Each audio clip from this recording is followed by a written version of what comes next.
印尼花139亿美元订购 F-15EX 战斗机，单价将近3亿美元，此举太疯狂了。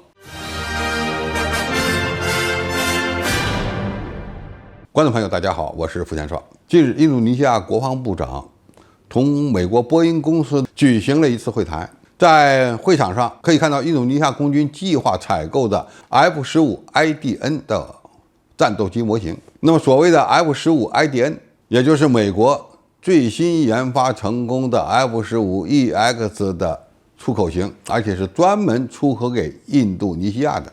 那么一旦这项交易完成，美国和印尼签订的 F-15IDN 战斗机的合同将创造国际战机市场上一个新的纪录。这里指的是外销单价的最高纪录。美国此前宣布批准向印尼出售金额高达139亿美元的 F-15EX 战斗机交易，其中36架战斗机的价值高达95亿美元，单价近2.6亿美元。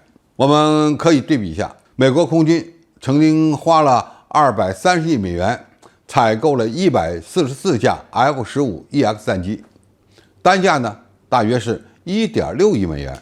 印尼军方除了采购 F-15EX 的出口型以外，还购买了相关设备，这些相关设备的总价值约为44亿美元。由此不难看出 ，F-15EX 的出口型不仅单价超贵，这些重要的零部件的价格也是高得惊人。那么，计划卖给印度尼西亚的 F-15EX 的出口型，它的单价接近5亿美元。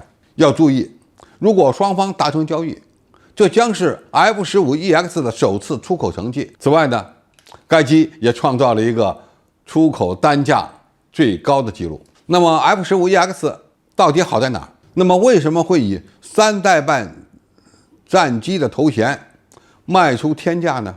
关键是这款战机拥有一些超越常规的能力，比如它创造过同时挂载22枚空导弹的记录。当然，这个记录多半是用于演示。印尼此前曾经购进过42架法国的阵风战斗机，一共花了80亿美元。未来将由从美国引进的 F-15EX 以阵风战斗机形成高低搭配的格局，这样印度尼西亚空军总共就有了78架 3.5 代的主力战斗机。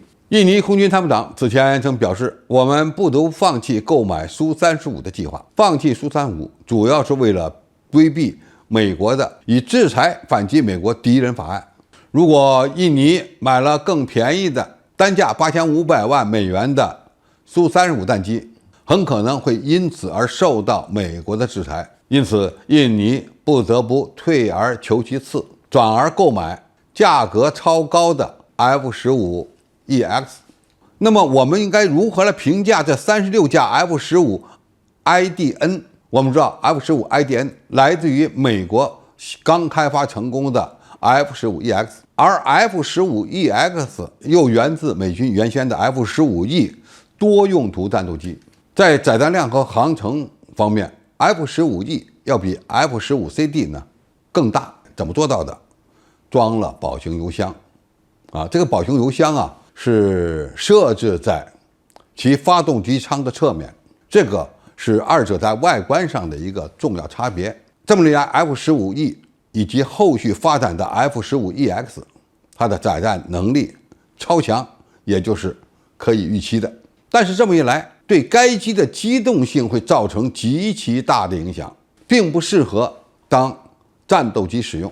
尽管它的雷达比较好，搭载的中距空导弹的射程呢也相对比较远，具有较好的中距空弹能力。那么如果 F-15E 或者是 F-15EX 以3代半战机在近距离发生格斗，那么它肯定会吃亏。F-15EX 以及出口给印尼的 F-15IDN 都不具备隐身能力。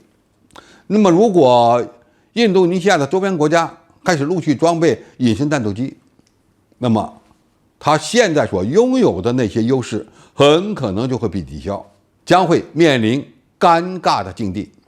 好，今天的评述就到这里，谢谢大家收看，我们下期再见。